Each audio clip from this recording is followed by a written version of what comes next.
বিসমিল্লাহির রহমানির রহিম। প্রিয় শিক্ষার্থীবৃন্দ, অনলাইন ক্লাসে তোমাদের শুভেচ্ছা ও স্বাগত। নিশ্চয়ই বাড়িতে তোমরা সবাই ভালো আছো, আমরাও ভালো আছি। মহান রাব্বুল আলামিন তোমাদের আমাদেরকে সুস্থ রেখেছে, এটাই আল্লাহর কাছে শুকরিয়া। প্রথমে আমার পরিচিতি, আমি মোহাম্মদ ফারুক হোসেন, সহকারী শিক্ষক, আল্লাহ মাহবুব আদর্শ উচ্চ বিদ্যালয়, চাটখিল। আমি এখন তোমাদের উদ্দেশ্যে একটি অনলাইন ক্লাস নেব, সেটা হলো শ্রেণী নবম দশম, বিষয় ফিনান্স ও ব্যাংকিং, অধ্যায় 7। আজকে আমার পাঠের বিষয় হলো শেয়ার।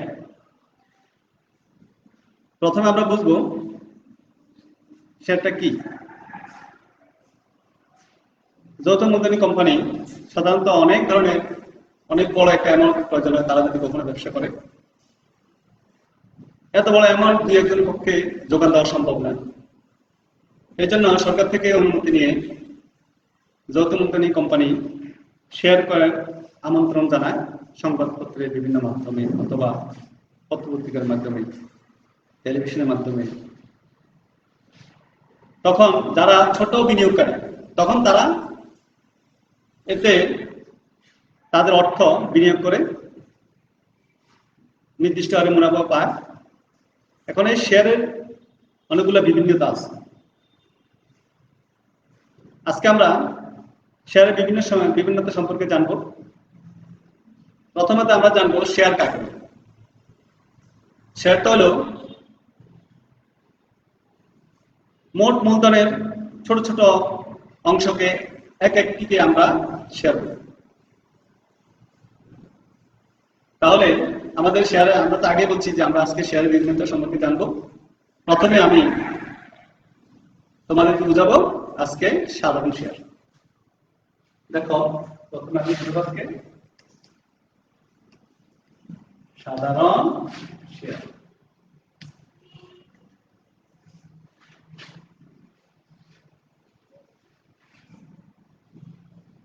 সাধারণ শেয়ারটা হলো, সাধারণ শেয়ারকে অনেক সময় আমরা কোম্পানির মূল মালিকও বলে থাকি। কোম্পানি যখন তারা শেয়ার মার্কেটে ছাড়ে তখন সাধারণ শেয়াররাই কিন্তু ব্যাংকের মাধ্যমে আবেদন করে তারা শেয়ারগুলো ক্রয় করে। একে সাধারণত আমরা কোম্পানির মালিকও বলে থাকি। কোম্পানি কিভাবে নিয়ন্ত্রিত হবে, কিভাবে পরিচালিত হবে, সাধারণ শেয়াররা সাধারণত ভোটাধিকার প্রয়োগের মাধ্যমে তারা কিন্তু এই কোম্পানির কিভাবে পরিচালিত হবে সেটা কিন্তু তারা ঠিক করে দেয়। কোম্পানির পরিচালকগণও কিন্তু তাদের কথা মতো, তাদের সিদ্ধান্ত মোতাবেক পরিচালিত করে। এবার আমরা বুঝবো কোম্পানির এই যে সাধারণ শেয়ার বিনিয়োগকারীকে কোম্পানির মালিকানা দেয়, ফলে কোম্পানির মালিক হিসেবে তার অর্জিত লাভ ও সম্পত্তির উপর আইনগত অধিকার থাকে। সাধারণ শেয়ারের মালিক কোম্পানির নিয়ন্ত্রণের পূর্ণ ক্ষমতা দেয়। শেয়ার মালিকেরা গুরুত্বপূর্ণ সিদ্ধান্ত গ্রহণে তাদের ভোটাধিকার প্রয়োগ করার মাধ্যমে কোম্পানিকে নিয়ন্ত্রণ করে। সাধারণ শেয়ার কিন্তু অবাধে হস্তান্তরযোগ্য, অর্থাৎ তারা যে কোনো মুহূর্তে চাইলে কিন্তু এই শেয়ারটা সেকেন্ডারি মার্কেটে তারা একজন থেকে আরেকজনের কাছে শেয়ার হস্তান্তর করতে পারে। আমরা সাধারণত তাদের যে শেয়ার হস্তান্তর করতে পারি, ইচ্ছে করলে যে কোনো সময় তার ধারণকৃত শেয়ার হস্তান্তর করতে পারে। এবার দেখো, আমরা সাধারণ শেয়ার কিছু সুবিধা এবং অসুবিধা। প্রথমে আমরা সুবিধাগুলো একটু আলোচনা। সুবিধা,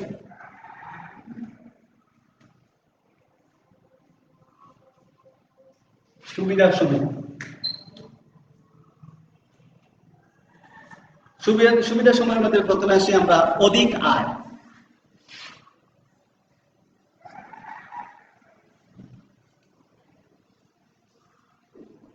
অধিক আয়, সাধারণ শেয়ার বিনিয়োগে কিন্তু লভ্যাংশটা সবসময় বেশিরভাগই বেশি পরিমাণ লাভ।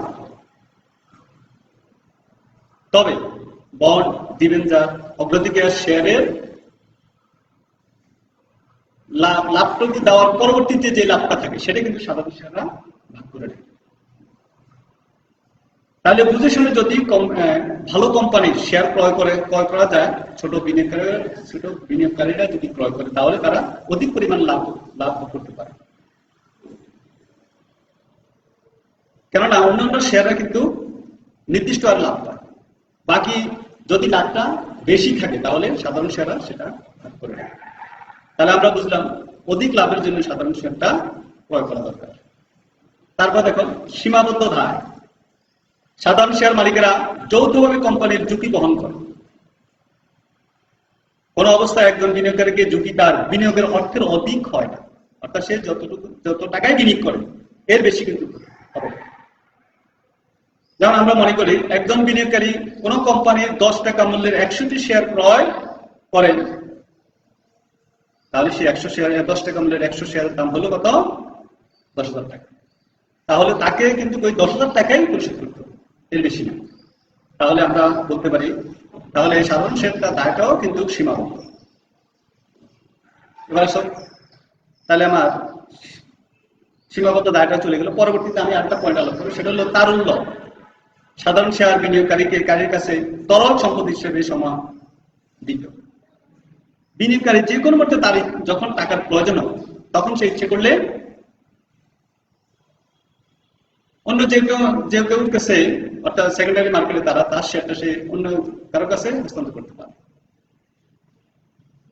আবার ভালো কোম্পানি হলে না সে বেশি দামে বিক্রি করতে পারে। আর যদি খারাপ কোম্পানি হয় অথবা যদি প্রতি বছর লাভ না দেয় তাহলে তার শেয়ারের মূল্য কমে যাবে, তখন তাকে কিন্তু কিছুটা ঝুঁকি নিতে হবে। তাহলে এটার মধ্যে সমস্যা নেই, তার টাকার প্রয়োজন সে সেকেন্ডারি মার্কেটে বিক্রি করতে পারে। তাহলে নির্দিতে আমরা এখন বলতে পারি সাধারণ শেয়ারটা ক্রয় করাটাই ভালো হবে। এবার দেখো কিছু সুবিধা এবং অসুবিধার, সুবিধা তো এতক্ষণ বললাম, এবার কিছু অসুবিধা তো বলতে।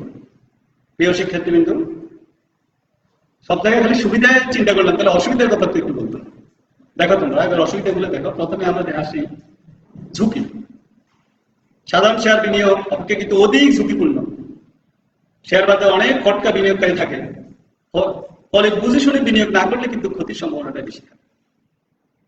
বুঝে শুনে চিন্তা করতে হবে যে আমি কোন কোম্পানি শেয়ার করবো, এবং বাংলাদেশে কিন্তু কয়েকগুলো কোম্পানি আছে, ভালো কোম্পানির মানে শেয়ার করতে পারলে কিন্তু লাভ। এরপর দেখো অসুবিধার মধ্যে দেখো আরো আছে মুনাফা এবং সম্পত্তি বন্টনের অধিকার। কোম্পানির মুনাফা বন্টনে সবার দায়, অর্থাৎ অগ্রাধিকার শেয়ার, বন্ড, ডিবেঞ্চার, এরপর যদি ঋণপত্র থাকে, ব্যাংকে যদি ঋণ থাকে, তাদের দাবি পরিশোধ করার পর অবশিষ্ট যে মুনাফাটা থাকে সেটা কিন্তু সাধারণ শেয়াররা ভাগ করে। আর কোম্পানির অবসানকালে, অর্থাৎ কোম্পানি যখন বিলুপ্ত হয়ে যায় তখন কিন্তু ওই অগ্রাধিকার শেয়ার, ঋণপত্র, ডিবেঞ্চার এগুলো মালিকানা পরিশোধ করার পরে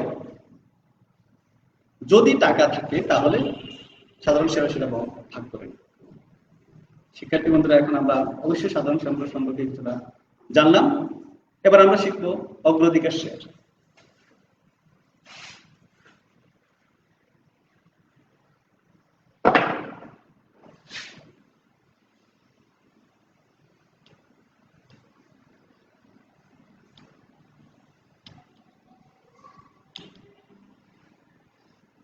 এবার দেখো অগ্রাধিকার শেয়ারটা আমি এখন তোমাদের সাথে আলোচনা করছি। যেসব বিনিয়োগকারী শেয়ার বিনিয়োগ থেকে নির্দিষ্ট হারে আয় প্রত্যাশা করে, অর্থাৎ তাদের লাভটা কিন্তু সীমিত, কোম্পানির লাভ হোক লস হোক, কিন্তু তাদেরকে নির্দিষ্ট হারে মুনাফা দিতে হবে। তাহলে ছোট বিনিয়োগকারীরা কিন্তু বেশি ঝুঁকি নিতে চায় না, তারা সামান্য লাভ হলেও চলে, অনেকে সন্তুষ্ট করে। তাদের জন্য কিন্তু এই অগ্রাধিকার শেয়ার ক্রয় করাটা কিন্তু যুক্তিযুক্ত বলে আমি মনে করি। আসলে আমাদের দেশে সাধারণত এই অগ্রাধিকার শেয়ার তেমন একটা দেখা যায় না। এবার দেখো সাধারণ শেয়ারের মতো অগ্রাধিকার শেয়ারও তো কিছুটা সক্রিয়তা ও বৈশিষ্ট্য রয়েছে। যেমন দেখো মালিকানা।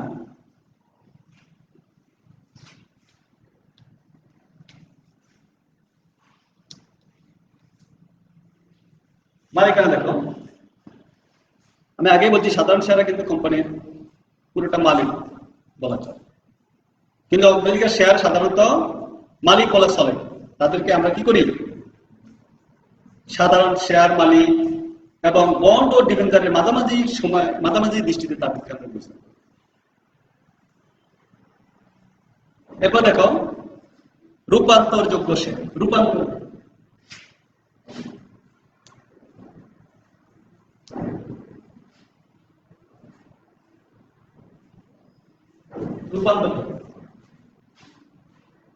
রূপান্তরযোগ্য দেখো,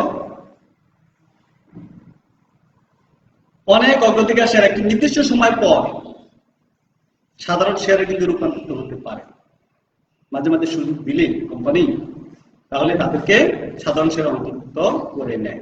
তাহলে অগ্রাধিকার শেয়ার মালিকরা কিন্তু সুযোগ বুঝে তারা সাধারণ শেয়ারে অন্তর্ভুক্ত হতে পারে। তাহলে এবার আমরা বুঝলাম। এবার দেখো, এবার কিছুটা অসুবিধা তো আছে, সুবিধাটা বললাম, এবার অসুবিধাগুলো দেখো।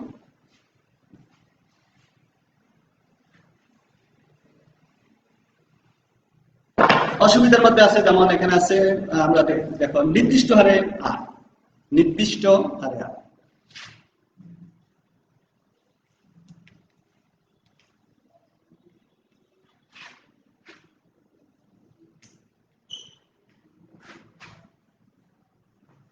নির্দিষ্ট হারে অগ্রাধিকার শেয়ার সাধারণত নির্দিষ্ট হারে লভ্যাংশ পায়,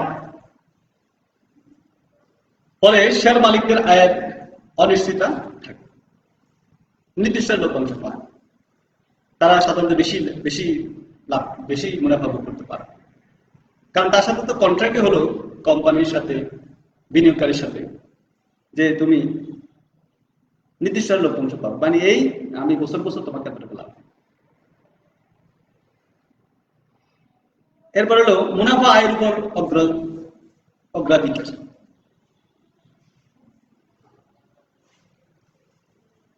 এটা হলো কোম্পানি যখন বছরের শেষে একটা লাভ হয়, তখন শেয়ার, বন্ড, ডিবেঞ্চারের পরে অগ্রাধিকার শেয়ারের মালিকদের লাভ দিয়ে থাকে, অর্থাৎ তারা সাধারণ শেয়ারের আগে শেয়ার লাভের অগ্রাধিকার পায়। এরপর দেখো সম্পত্তির উপর দাবি।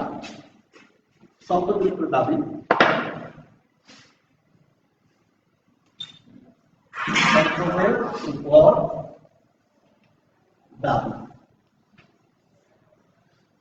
সম্পত্তির উপর দাবিটাও কিন্তু সাধারণ শেয়ারের আগে অগ্রাধিকার শেয়াররা পায়, অর্থাৎ কোম্পানির আগে সাধারণ শেয়ারের আগে কিন্তু এই অগ্রাধিকার শেয়ারটা পায়। তাহলে এবার আমরা সুবিধাগুলো আলোচনা করছি, এবার অসুবিধাগুলো দেখো। অসুবিধার মধ্যে আছে, আমাদের এখানে আছে নিয়ন্ত্রণ। অগ্রাধিকার শেয়ার সাধারণত কোম্পানিকে নিয়ন্ত্রণ করতে পারে, এইটা নিয়ন্ত্রণ করবে সম্পূর্ণভাবে কে? সাধারণ শেয়ার। তাহলে নিয়ন্ত্রণের বাইরে তারা থাকেন। এরপর দেখো সীমিত আয়। তাদের আয়টা কিন্তু সীমিত, তাদের সাথে কন্ট্রাক্ট কোম্পানির সাথে তারা লাভটা কম দিবে। তাহলে লাভটা যখন কম দিবে কিন্তু নির্দিষ্ট লাভ পাবে, কোম্পানির লস হলেও কিন্তু এই পরিমাণে লাভ দিবে, বেশি হলে লাভ। তাহলে শিক্ষার্থী বন্ধুরা, আরো শেয়ার আছে, আমরা পরবর্তী ক্লাসে এটা আলোচনা করব। পরবর্তী শেয়ারে আমরা বিলম্বিত share, right share, bonus share সম্পর্কে আলোচনা করব এবং এই চ্যাপ্টার উপর থেকে একটা সৃজনশীল প্রশ্ন তৈরি করে তোমাদের সমস্যা দেখিয়ে দিবে এবং সমাধানও বের করে দেখিয়ে দিবে।